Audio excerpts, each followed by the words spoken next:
Golden State Media Concepts Fantasy Football Podcast is your one-stop shop for fantasy football news and advice. Can't decide on who to draft on the first round? Going gaga on how to line up your team. Got you covered. Traditional leagues, dynasty leagues, PPR leagues, IDP league, even daily fantasy football leagues. Join us as we break down all the questions of fantasy football. It's the Golden State Media Concepts Fantasy Football Podcast. What is going on, y'all? This is the Golden State Media Concepts Fantasy Football Podcast, brought to you by the Golden State Media Sports Network. My name is Austin, and I am your host for the show. Guys, I'll be going live at 7 p.m. every single day, Monday through Friday. So I guess just the weekdays, not every single day, but bringing you that fantasy football content every single weekday. So make sure you tune in and subscribe, like, comment. If I'm doing something that you don't like, let me know.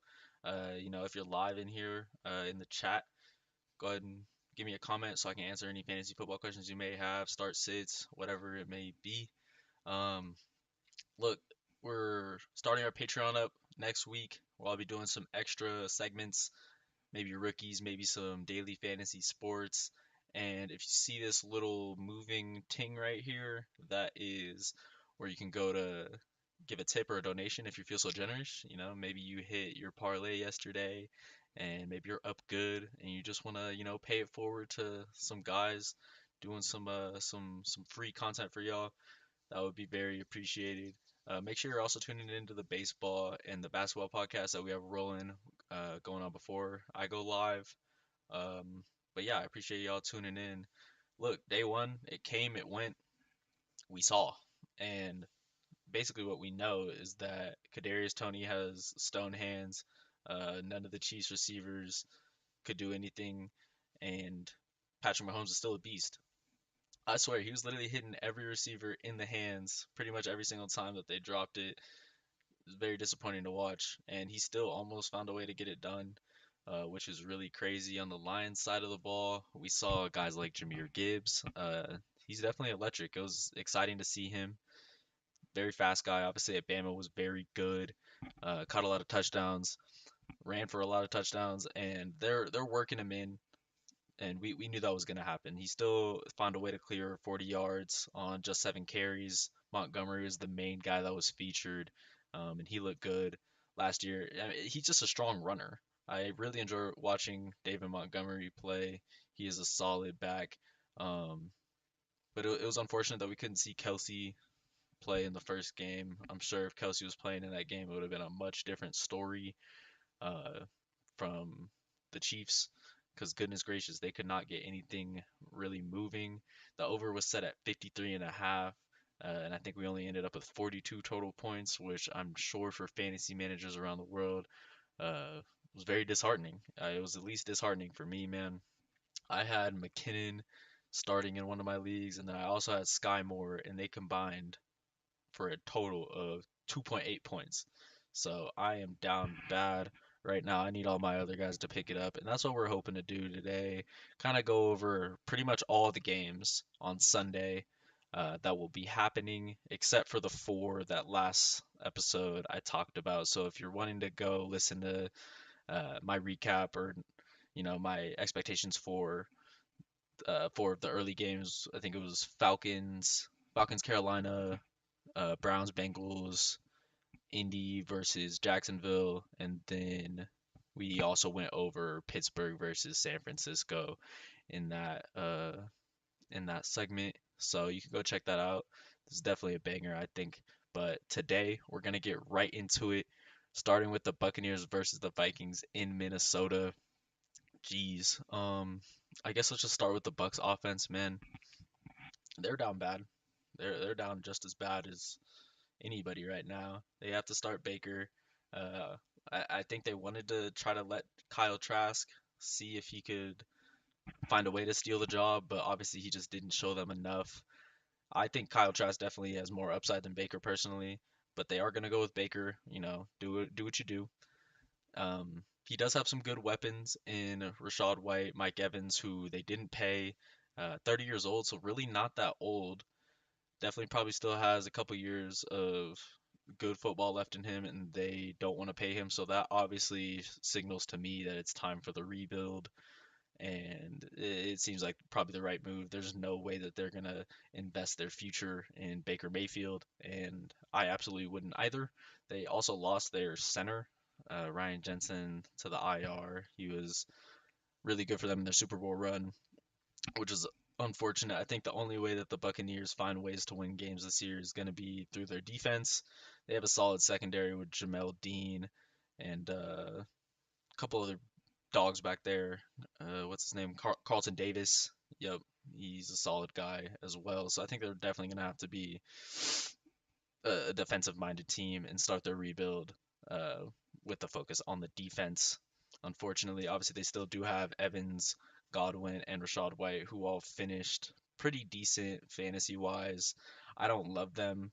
If I'm, their fantasy manager, I would stick to leaving them all at the flex spot and just praying that they have a day, because they're going up against a Minnesota team who is going to be at home.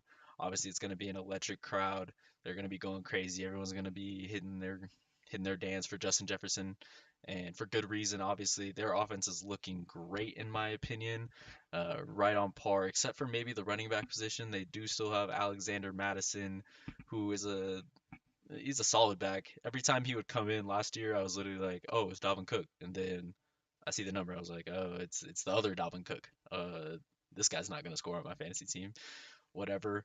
But he's still solid. I think he's got a chance to, this is his chance to splash and actually make that impact for an offense. See if he can get 1,000 yard season under his belt.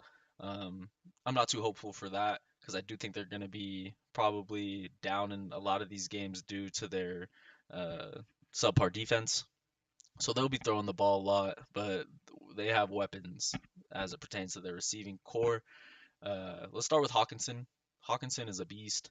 He was the tight end 2 last year. I really enjoyed watching him play. He would rack up targets. He had multiple 10 target games after being traded. Obviously, they got Gritty Man himself, Justin Jefferson. He is extremely solid, probably the most solid wide receiver in the league. Um, it's got to be really hard for him to not have, what do we think, 1,200, 1,300, 1,400 yard season. He's going to get probably near 200 targets, which is just insane. Probably lead the league in targets. So I'm definitely excited to see what happens in game one. I wouldn't be surprised to see the Buccaneers defense with their solid DBs put a bracket up and throw two guys directly on him. So maybe we'll see some of those Jordan Addison type guys, TJ Hawkinson, maybe even Madison getting a little bit less attention and being able to succeed more because of that.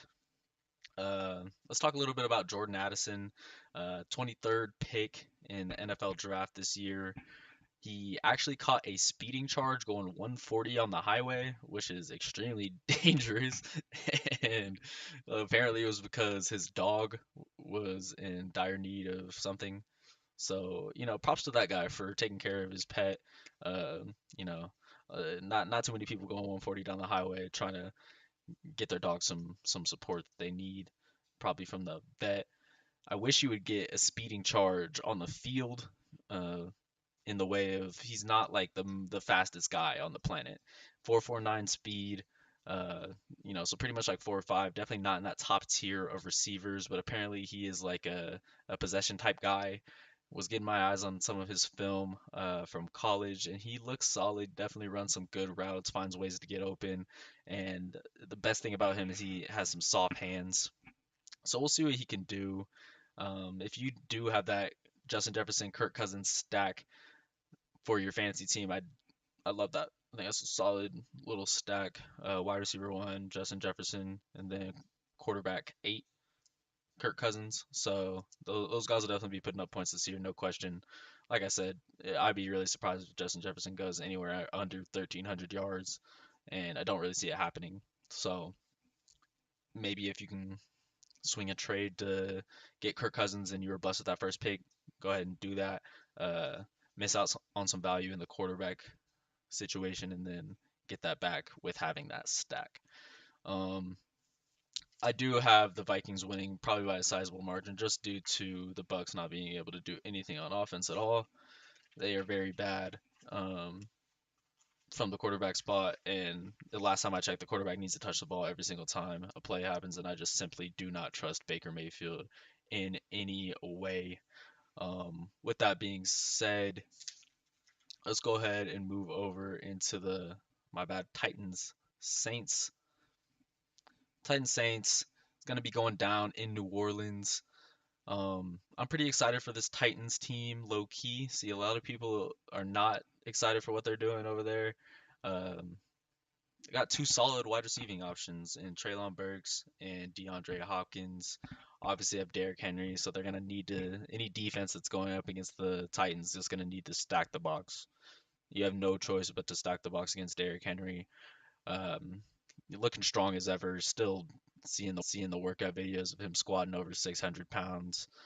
I'm not really worried. I feel like he's primed for just a ridiculous season again, and there's just no question that he's definitely going over 1,000 yards, probably 10 touchdowns, and that's like light work in the office for one Derrick Henry. Tannehill's coming back off the injury, um, and got a new toy in DeAndre Hopkins, one of the best toys in the league, and everybody is sleeping on him. I actually was talking a bit earlier in the week how it honestly makes no sense that everybody's sleeping on DeAndre Hopkins. I expect him to pop out this year and show people what he's actually working with, who he really is. Um, Unfortunately, other than that, obviously they do have Traylon Burks, they got Chigoziem Okonkwo, but those guys, I don't see much fantasy relevance until they show me differently, unfortunately. Um, so I do like the Titans. I think they're okay, but I'm gonna have to go with the Saints over here, and for obvious reasons, they've upgraded. Um, got a nice new quarterback in Derek Carr. He's gonna be a very good, solid option for them. Hopefully, he's gonna, make some moves and actually do some damage. I don't think that last year was like a great showing out from him, even having Devontae Adams. So that was unfortunate to see. Um, However, they did just pick up Jamal Williams, who led the league in touchdowns last year. I think that he's gonna have, at least a solid first 4 weeks before Kamara comes back. Maybe get in the end zone a couple times before then, and be a solid fantasy option. Probably like a flex type guy. Nothing more than that. Probably just because of his lack of receiving prowess. But that should be a pretty decent game. Not too excited. Definitely not like shed any tears or uh, placing any bets on this game just because we don't know what we're getting. We have to remember that week one is just like so weird and people aren't really gelled yet. We're gonna go to the end of this week and that's all the people are gonna talk about. Offenses just aren't really clicking yet. It's gonna take till like week 3 or 4 to actually uh, get some results from the offense. That's what all the commentators will be saying, so just prepare for that. I really do like Chris Olave. He's obviously coming in as wide receiver one. He's an immediate auto start, and I would have reached honestly to grab him in my fantasy leagues. But yeah, we got to keep going through these games. So let's go to Cardinals Commanders here, where the Cardinals are going to start Joshua Dobbs after just trading for him, which is crazy to me. We're going to go with Clayton Tune. I don't even know who Clayton Tune is. I'm just going to keep it like completely honest. I don't know who Clayton Tune is. They were going to go with him. They ended up trading for Joshua Dobbs, um, who's like a solid guy, 6'4", probably like 225, big, fast, and never really got a chance. So we'll see what he can do. He's got a couple weapons over there in Rondell Moore and Hollywood Brown. Obviously gonna have James Conner back there, who as long as Joshua Dobbs is keeping it simple and not doing too much, I think that it could be at least solid for fantasy wise for his receivers being Hollywood and Rondale. They also got a solid tight end in Trey McBride, CSU alum who I actually played against in high school. Um, Quick story, I all of the DBs were getting hurt, and I was one of the only guys left to try to go up against Fort Morgan. This is where he played. I'm from Colorado, and I just remember he was playing tight end. Obviously, he catches a drag route. I'm playing safety, And after seeing all my friends get ran over and hurt by these large Fort Morgan corn-fed humans, um, oh goodness, I didn't even change this. My bad, guys. Sorry, didn't. Gotta get the graphics right. Still getting used to it. But after he's coming across the field on the drag. I'm safety. I'm like coming in. Maybe I'm supposed to make that tackle.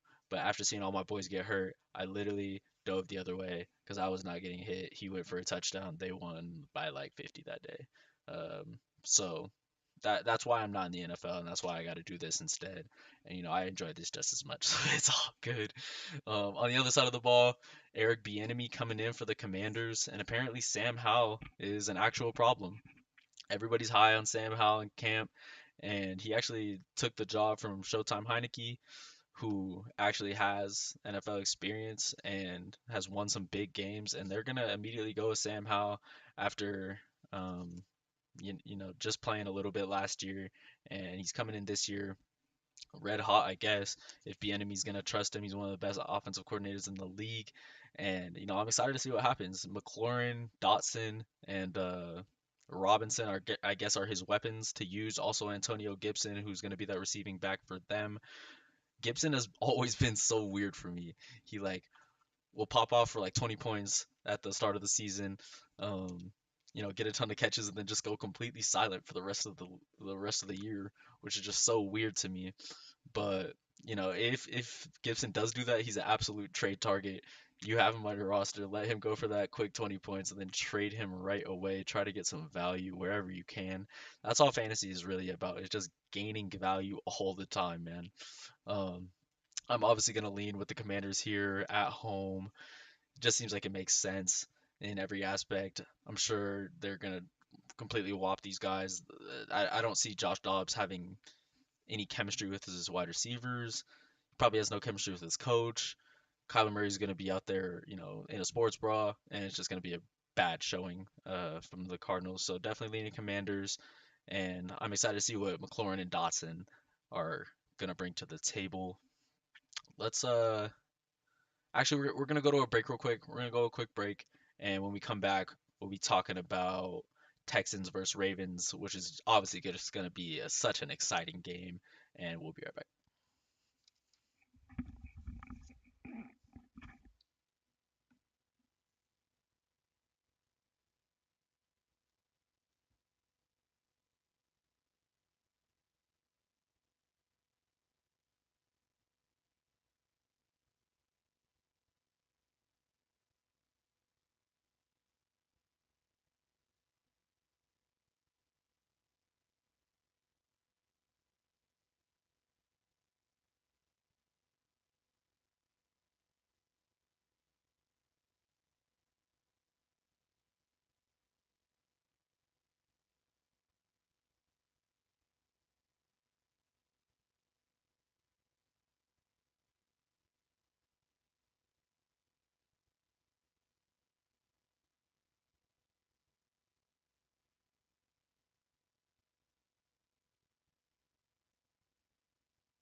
Whoa, and yes, sir, we are back, back, back. Talking about Texans Ravens here. Let me pull it up really quickly.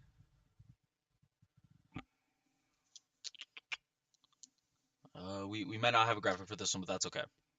That is completely fine.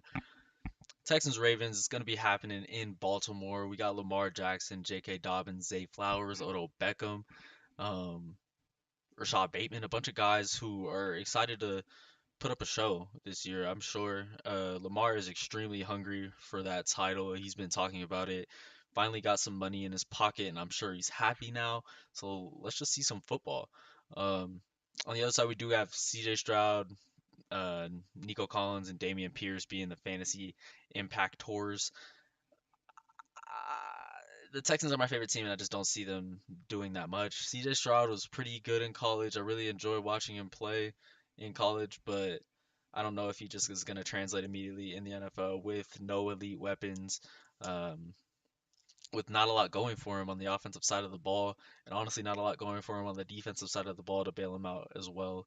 Um, and that's unfortunate. We do have some good DBs, so we'll see if we can they single-handedly could keep us in games, but I see us losing this game for sure, unfortunately. Um, Lamar's absolutely going to run all over the field, and the Ravens have a sweet running back core with Gus Edwards, J.K. Dobbins. Um, they're going to be making moves. I see them winning by a sizable margin here, unfortunately, and that's okay because we're going to be tanking to get that number one pick, and that's what I'm looking forward to. Fantasy implications wise, I'm sure Lamar absolutely has a field day. So if you have Lamar in week one, you're sitting pretty, pretty, pretty. And congratulations to you for making such a good pick in your fantasy football drafts. Hopefully got him in like round three or something. Hopefully you didn't reach up in round two to grab him. Maybe around like three or four. But let's move on here to the Packers Bears, where we're gonna have Justin Fields, Khalil Herbert, and DJ Moore on the Bear side of the ball. They're going to be an exciting team to watch. I know Justin Fields is ready to be the best running back in the NFL, like he already kind of was, 7.1 yards per carry um, last year, which is just ridiculous. We'll see if his throwing motion gets any better. That's the thing with Justin Fields, man. He really doesn't have a good throwing motion. When he throws it, he grabs the ball and he like goes like that. He kind of like throws it with two hands in that sort of motion, and that doesn't seem conducive to accurate throws on the NFL field. Maybe that worked in college when DBs were still worried about doing homework and stuff. These guys are grown men whose only job is to deflect passes. It was actually funny because I saw a Booker with Trent has his passing yards in his goat whale instead of his rushing yards. I would have flipped that personally, but that's just me. What do I know? Other side of the ball, we got Packers. Jordan Love is gonna start, and we'll see what we get from him, man. I don't know what we're gonna get from him, and nobody really does. I got some guys, uh, some reports where I'm hearing Jordan Love's already the best quarterback in the league, and then, a lot of people are pretty down on him. From a fantasy perspective, he's gonna need to show me something before I ever consider drafting him in a DFS or trading for him or picking him up in a bye week. So not much fantasy relevance from him. I do like Aaron Jones and AJ Dillon, that little duo in the backfield over there in Green Bay. I think they're going to be able to support Love if he is struggling and get him some yards. Um, Unfortunately, this week they will be without Christian Watson, who is technically their best receiver. Very fast, 6'4", 4'4" speed, very electric player. They're going to be without him. The player I expect to step up for the Packers this week is going to be Jaden Reed. He already kind of grabbed that slot receiver role for them, and he's looking to make an impact immediately. He won the starting job. It's going to be right now for week one. Dobbs, I guess, is the number one. He's probably going to play on the outside. And then Reed, who may be the main target, sitting there in the slot. So if you messed up, like me, and I wish I could take back the Sky Moore McKinnon situation and just throw in a guy like Jaden Reed. Obviously, I can't do that, but maybe you can and start him at your flex and watch him pop off. Just watch it happen this week live on the NFL. um, Another game I want to jump into now. We're gonna go up here to the Raiders Broncos. Raiders Broncos. Raiders going with Jimmy G at quarterback. Um, Gonna have Josh Jacobs, who had an absolutely monster season last year. Still got Devontae Adams. They picked up Jacoby Myers and have Hunter Renfro. All solid fantasy options in my opinion. Guys that I'm willing to start, even down to Hunter Renfro. He's shown me enough like Wes Welker, Julian Edelman type of vibe to warrant him at least grabbing some targets, probably getting some yards in this game. Obviously, Broncos secondary, they're known for their secondary, known for their defense and stopping teams. But Patrick Surtain is going to be so worried about Devontae Adams that I don't think y'all need to worry about it. I think Jacoby Myers, they even have Austin Hooper, who I think could have a day. and Hunter Renfrow. I think they're all solid fantasy options until the Broncos show us that they actually know how to play football. And, being from Colorado, they haven't shown that since Peyton Manning, or yeah, I think that was actually the last time, which is unfortunate. On the Broncos side of the ball, obviously we're going starting Russell Wilson again. Future's not happy about it, I'll tell you that. Um, but I think they definitely have some solid fantasy options on the Broncos roster. They got Javonte Williams, who they are going to work in to, start slow, and then, hopefully as the season progresses, he's going to be more of their full-time back. Until then, they got Samaje Perine, who had a great season for the Bengals last year, always stealing touchdowns from Joe Mixon, and I'm glad that he's not going to do that anymore. Thank God. Um, but then obviously they got Judy and Sutton, plus who's their other guy? Sheesh. I literally had it in my notes. I don't know where it went. Um, but yeah, Judy Sutton, it's pretty solid. Receiving core, obviously Judy with the hamstring. We'll see how he plays out. So I'm gonna give him a week, even if he um is gonna play. I would still give him that week to just like have the poo poo game and then come back and probably start performing better. Sutton is pretty good, but he really hasn't shown us a lot, especially in the touchdown category. Um, Not someone that I'm gonna be raving to put in my starting lineups either. So that honestly leaves nobody in the Broncos offense that I would want to start besides, I guess, Russell Wilson if I'm having a really bad day and my draft didn't work out and I had to grab Russell Wilson. Maybe I start him and see what happens. Um, but remember, this was the worst offense in the league by a large margin last year, so I'm not hyped on them in any way. On the Raiders side of the ball, we got Jimmy, um, got all the good receivers. I think they're all solid fantasy options. Josh Jacobs too. Gonna lean Raiders here, um, probably in a sizable victory. Now let's go ahead and jump over to the Eagles game, which is one of the ones I'm most excited for, and we got it right here. Yo, Eagles versus Patriots. Should be an interesting matchup. The line is set at 4. Uh, in the Eagles' favor. Obviously, it is going to be in Foxborough. I'm sure all the Brady stands are going to be out there and, uh, hoping that Mac Jones somehow turns into Tom Brady. Guys, it's not happening. It's not going to happen.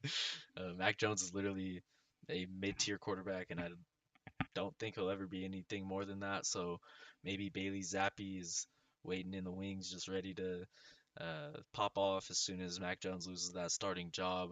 But you better not be starting Mac Jones in fantasy. Mac Jones is an absolute non-start in fantasy. I would absolutely rather have Russell Wilson than Mac Jones. I'm sure everybody would, but goodness gracious, do not put Mac Jones in your lineup for any reason. Obviously, they're going to have Ramondre Stevenson out there doing damage. He might be the only viable fantasy option for the Patriots in their offense at all, just because their number one wide receiver, Juju Smith-Schuster, the reports are coming in that his knee is ready to blow at any time.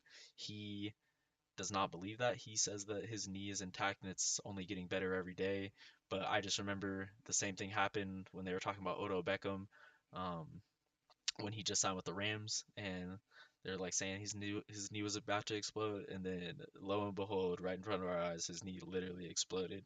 So obviously, I don't wish that upon anybody, but it could very well happen, and they're gonna have to go deep to find some guys that are absolutely not on any fantasy rosters to make a move. Obviously, they still have Devontae Parker, who probably is their number one if Juju's not making moves. Juju did put up 900 yards last season, so I don't want to like disrespect. He could definitely have a good season, but the injury news from him is just not very bright future for the Patriots. Somehow they're still only +4, and I know Eagles bettors are absolutely hammering that button on FanDuel every single day.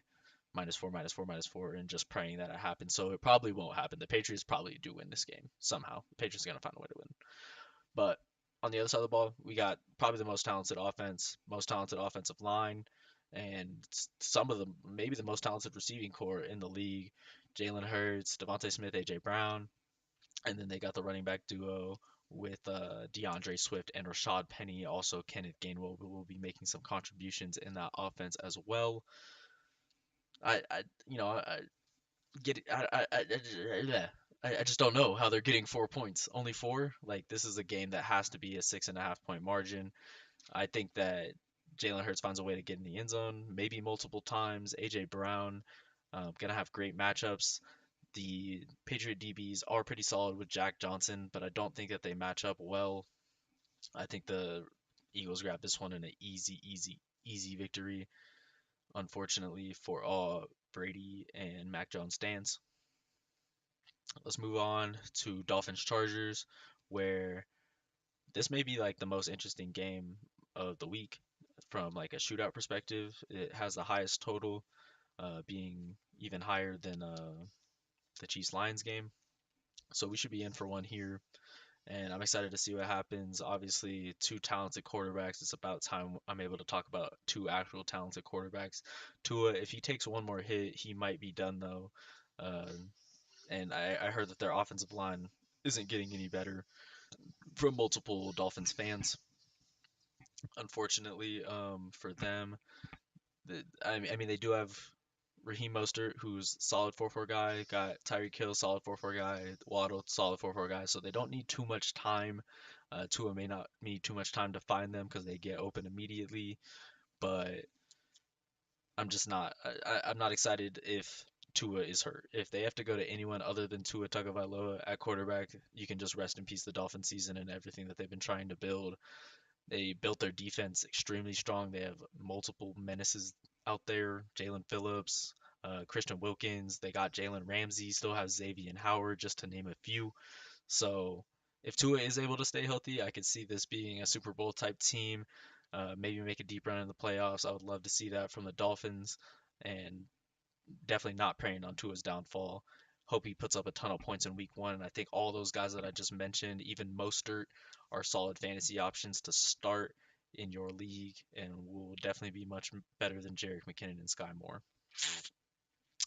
On the other side of the ball, we're going to have the Chargers. They're getting healthier and healthier by the day. Keenan Allen, um, they just drafted Quentin Johnson in the first round, which was a big pickup for them. Big, strong guy.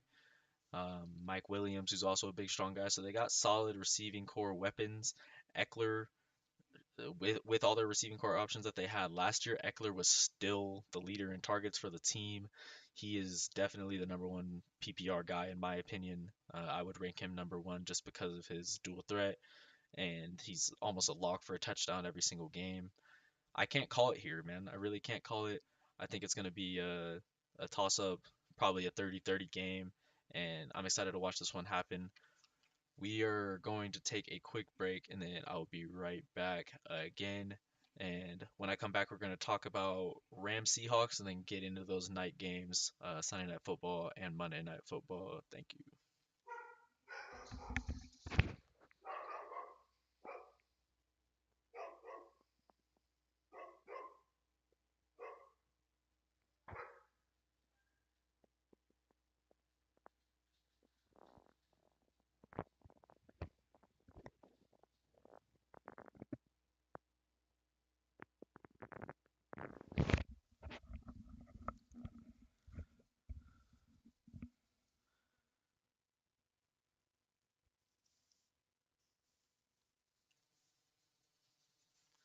Yo, just a quick break, and now we are back.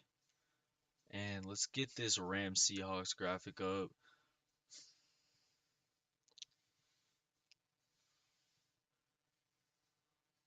I swear.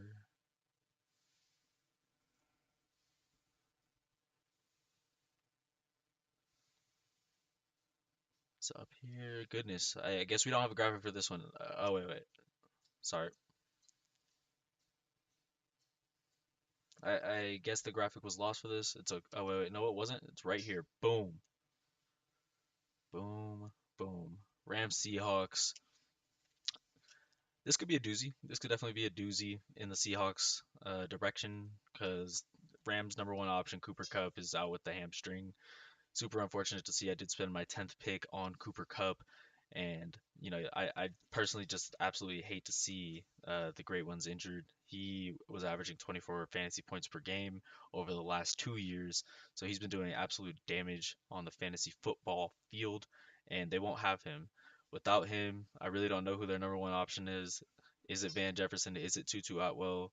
Both of those guys really haven't shown us much in the league at all. Obviously, they got Cam Akers back there and a very old frail Matthew Stafford. Um, you guys tell me because I really don't know how they're going to score any points this week against the sweet secondary that the Seahawks have, and their offense is looking almost just as good. I wouldn't be surprised if the Rams put up 0 points this week, and I can't even feature any of them in people I would start uh, in my fantasy league at all. As far as the Seahawks go, Geno Smith just got paid. Super excited about that. Uh, it's about time we saw a really good quarterback comeback story. It's like we haven't really seen one of those in a long time. And Geno Smith is really doing it. They got weapons for him. Just drafted Smith and Jigba out of Ohio State, who's definitely a solid fantasy option once he gets healthy. And from the reports that I'm hearing, he's back in practice and he's looking good. Obviously, they have two perennial receivers who just do work every single week, it seems, in DK Metcalf and Tyler Lockett. Also have a bruising back in Kenneth Walker and just drafted Zach Charbonnet, who previously went to Michigan uh, and then transferred over to UCLA, I believe. He's going to be their receiving back. And look, all of the guys on the Seahawks look like they could be fantasy options. Even Charbonnet, who could find his way into the end zone via the pass. Um, could get some checkdowns. I could see him definitely getting some targets throughout the year. The Rams, I think, and the reason why I drafted Cooper Kupp was because the Rams have Cooper Kupp. They have one guy, and that's it. Maybe Cam Akers does some stuff for them. Tutu Atwell and Van Jefferson, and the one guy who I guess you need to touch on if you're really deep is Skoranek, because Skoranek seems to get a lot of the attention from Matthew Stafford when Cooper Kupp has been out in the past. I do remember, but the Rams are looking bad. The Seahawks are looking good. Definitely gonna lean on the Seahawks here. I see them putting up at least 24 and multiple touchdowns. Geno Smith uh, having a great season this year, so I'm super excited for that for sure. Now let's jump into Sunday Night Football, NBC, Cowboys versus the Giants. Um, this is gonna be an exciting one, man. The Cowboys Giants is always a good game. Everybody always leans the Cowboys. The Cowboys are always favored, and the Giants always find a way to make it interesting at least. Let's start with the Cowboys side of the ball. Obviously, they're gonna have CeeDee Lamb. They just got Brandon Cooks. Uh, Deuce Vaughn is back there with Tony Pollard. Um, definitely some fantasy options. Still got Gallup. I think their first three receivers are at least viable flex options. Obviously, CeeDee Lamb's a wide receiver one. Maybe Cooks is a wide receiver two. We haven't really seen Cooks ever have a really bad year in the NFL. He's always productive, and that's why it's weird that he's been on so many teams. I definitely like starting both CeeDee Lamb and Cooks in probably any of the leagues that you're in, and it just seems like it makes sense. Pollard, he's set to burst this year. I absolutely think he's set to burst. He's going to get all of the receiving and all of the rushing attempts. And then when he gets tired, maybe a Deuce Vaughn goes in there and does a little bit of damage. He's like a little short guy that runs between the tackles. He kind of looks like a smaller version of Maurice Jones-Drew, and Maurice Jones-Drew was already really small. So I don't know. The Cowboys always end up letting you down if you start believing in them too heavy. So I'm not like super high on them this year. I don't think that they're gonna have any Super Bowl aspirations or anything like that. Micah Parsons probably in for an amazing defensive year, um, as far as that goes. But offensive side of the ball, I think they'll still put up numbers. They'll still be solid. Dak Prescott may lose his spot this year to Cooper Rush. Um, I just wouldn't be surprised to see that happen on the Giants side of the ball. Obviously, you got Daniel Jones, Saquon Barkley. Um, I'm drawing a blank on their receivers. I think they got, Wan'Dale Robinson and Sterling Shepard. Is that it? Doesn't seem too promising. Obviously, their wide receiver one, in quotations, is going to be Darren Waller, who's their tight end. But wide receiver wise, it doesn't seem like they have too much going for them. I'm excited to see what Darren Waller is going to do. Obviously, everybody's really high on him, spending their fifth round draft pick on Darren Waller fantasy wise. So we'll see. I'm not super high just because he really hasn't done anything like crazy yet in fantasy. He's never competed with Kelsey to be like a tight end one. He's progressively getting older as his life continues naturally, and this will be the year where he decides if he's ever going to be etched in the history books or not. Because if he doesn't do it this year, I don't see him doing it any other year. I am excited for Saquon. He's running behind a pretty decent offensive line over there in New York. Um, Still one of the most talented guys, absolutely the strongest quads in the game, and I'm excited to see what he does. However, I'm definitely not high on the Giants this year either, so really not high on the Giants or the Cowboys in general. But Daniel Jones looks like, obviously he just got paid, so there's some type of, you got to follow wherever the money's going. Obviously, the Giants are very excited about him for some reason, and you just gotta like listen to that. He's got wheels. He can definitely make moves, getting out of the pocket and stuff. But both the Cowboys and Giants, not too good this year, honestly. That's just what I'm predicting in this game. Um, just because the Giants at home, I'll probably lean with the Giants for this game, and that's gonna be Sunday Night Football. Super excited for that for sure. And then let's just jump into the game of the week. This has got to be the game of the week. Everybody's waiting for Rodgers, seeing what he can do in a Jets uniform. Bills versus Jets in Jet Life Stadium. Um, I'm most excited for this game than any other game, and I have to wait all the way till Monday after I go to work to watch it, which is just gonna be, crazy. But Bills obviously got a ton of fantasy uh, implications that are going to be happening in this game. Diggs, they got James Cook, who's going to be solid. Um, I'm super excited for James Cook. I think he's an elusive back, someone that can actually make moves in the rushing and the receiving game. And he really hasn't gotten that chance to be the running back one and show what he can do. So I guess that's going to be what happens this year. Obviously, Bills are going to have Diggs and Gabe Davis, who have shown to be one of the most dynamic duos when they're actually clicking. And that really relies on Gabe Davis clicking. I was watching his games last year a lot, getting no separation at all. And, he's only 24 years old. I would expect him to be much faster than I see on the field.